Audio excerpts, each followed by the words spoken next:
This is not a moral conversation about abortion. Right. This is a practical conversation about women's rights. Okay, we're going to stop there.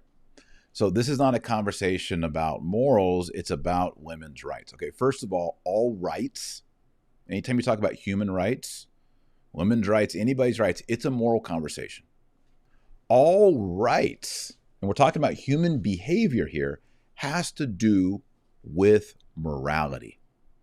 And by the way, when you're talking about abortion, you're not allowed to say, well, I'm not talking about morality. I'm talking about rights here. No, abortion either is or is not the termination of a human life in the womb of the mother.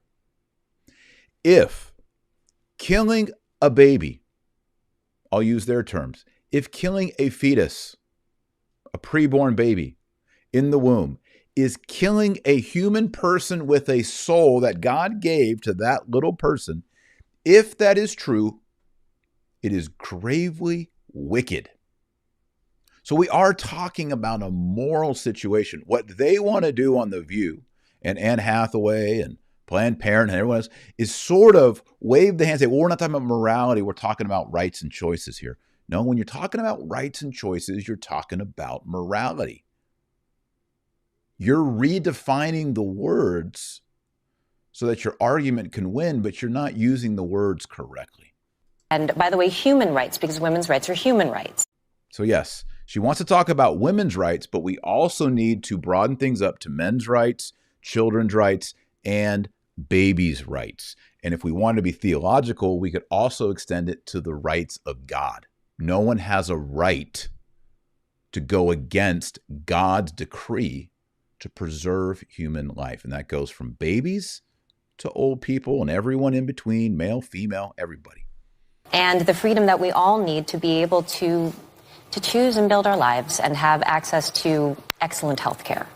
To choose and build our lives and have access to excellent health care. Yes, but we're talking about whether or not babies die. No one has the right to build their life at the expense of another life being terminated. Without going into too many details, my own personal experience with abortion, and I don't think we talk about this enough, abortion can be another word for mercy. You'll notice at the very beginning, she redefined the words of, we're not talking about morality here, we're talking about choices, rights, human rights. And here, she's just going to go ahead and completely reveal what she's doing and change what the word means. Abortion can be another word for mercy. How is it possible that you could take the word abortion, which is the ending of a newly conceived life, terminated, killed, destroyed, and say mercy?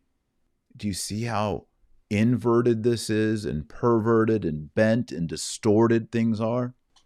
This is not accurate. This is not how properly thinking people, properly educated people who understand human language, who understand vocabulary and logic, this is not how they think. This is an example of people trying to justify their behavior in the past or in the present by changing the terminology.